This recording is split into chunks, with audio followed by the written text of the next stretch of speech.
বিসমিল্লাহির রহমানির রহিম। আসসালামু আলাইকুম, welcome back to FM kitchen.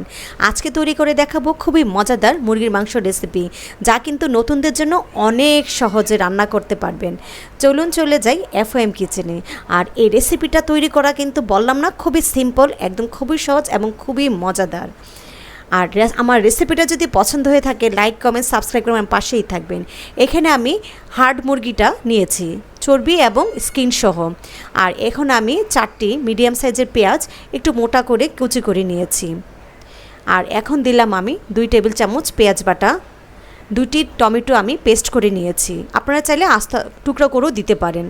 দিলাম 2 চামচ আদা বাটা, 1.5 চামচ রসুন বাটা, 1 চামচ জিরা বাটা, আপনারা চাইলে জিরা গুঁড়াটাও দিতে পারেন। আর এখানে আমি শুকনা মরিচ বেটে দিয়েছি, আপনারা চাইলে গুঁড়া মরিচটাও দিতে পারেন, কিন্তু শুকনা মরিচ বাটাটা দিলে ফ্লেভারটা অনেক ভালো আসে।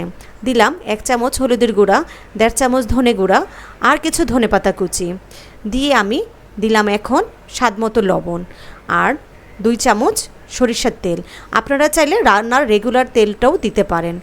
আর এখন দিচ্ছি আমি 3 টেবিল চামচ টক দই দিয়ে আমি ভালো মতো মেখে নিব। আর হ্যাঁ, এই রেসিপিটা এভাবে যদি একবার করে দেখেন, সবাই আপনার কাছে জানতে চাইবে রেসিপিটা। আমি এখানে হাতটা ধুয়ে পানিটা দিয়ে প্রায় আধা ঘন্টার জন্য রেখে দিব। আর সেই ফাঁকে আমি এখানে কড়াইতে পরিমাণ মতো তেল দিয়ে আমি 4টি আলু কেটে মরিচ আর লবণ দিয়ে মেখে আলুগুলি ভেজে নেব। আমার বাসায় কিন্তু আলু ছাড়া চলেই না, মুরগির মাংসতে বলুন আর গরুর মাংসতে বলুন, বিরিয়ানিতে বলুন, ওরা আমার ফ্যামিলির মানুষ আলু যা পছন্দ করে।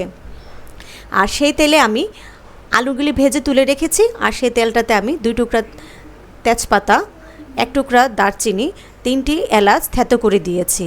দিয়ে আমি কিছুক্ষণ ভেজে যে মুরগিটা আমি মেখে রেখেছিলাম, সেই মুরগিটা দিয়ে আমি পাত্রটা ধুয়ে একটু পানি দিয়ে দিলাম। জানেন তো মশলার যে কি দামি, দিয়ে আমি রান্না করবো হাই ফ্লেমে প্রায় 10 মিনিট। দেখেন, যখন এভাবে রান্না হয়ে যাবে তখন কিন্তু বুঝবে না রান্না হয়ে গিয়েছে। আমি কিন্তু এভাবে করে মাংসটা কষিয়ে নেব। আর মাংসটা থেকে কিন্তু অনেক পানি উঠেছে। আমি প্রায় 15-20 মিনিট মাংসটা কষানোর পরে তেলটা এভাবে উপর উঠেছে। এখন আমি দিচ্ছি 2 কাপ গরম পানি। আর মুরগিটা কিন্তু একটু হার্ড, এই মুরগিটা সিদ্ধ একটু সময় লাগে, তাই একটু আমি অল্প অল্প পানি দিয়ে ভালো মতো সিদ্ধ করে নিব। মাংসটা কিন্তু এখনও আমি কষাচ্ছি, যতই কষানো হবে ততই মজা হবে। প্রায় আরও 10 মিনিট পর মাংসটা যখন কষানো হয়ে যাবে, তখন আমি যে আলুটা ভেজে রেখেছিলাম সেই আলুটা দিয়ে দিলাম। আলুটা দিয়ে আমি আরও 6-7 মিনিট রান্না করে নিব। আর এখন আমি দিয়ে দিচ্ছি আবারও 2 কাপ গরম পানি। এই 2 কাপ গরম পানি দিয়ে আমার মুরগির মাংসটা সিদ্ধ হয়ে যাবে। আর সেই ফাঁকে আমি একটি পেস্ট তৈরি করে ফেলি। এখানে আমি 1 মুঠো পেঁয়াজ বেরেস্তা, কিছু কাজু বাদাম আর আধা কাপ দুধ দিয়ে আমি পেস্ট করে নিয়েছি। এই পেস্টটাই কিন্তু মুরগির মাংসটা মজা করার সিক্রেট ইনগ্রেডিয়েন্টস।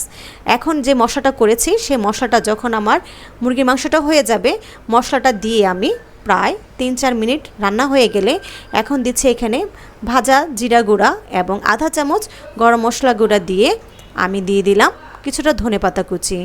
আর সবার শেষে দিয়ে দিচ্ছি কাসুরি মেথি। কাসুরি মেথি না থাকলে স্কিপ করতে পারেন, তবে হ্যাঁ দিলে কিন্তু ফ্লেভারটা সেই রকম আসে। আর দিলাম 3-4টি কাঁচামরিচ।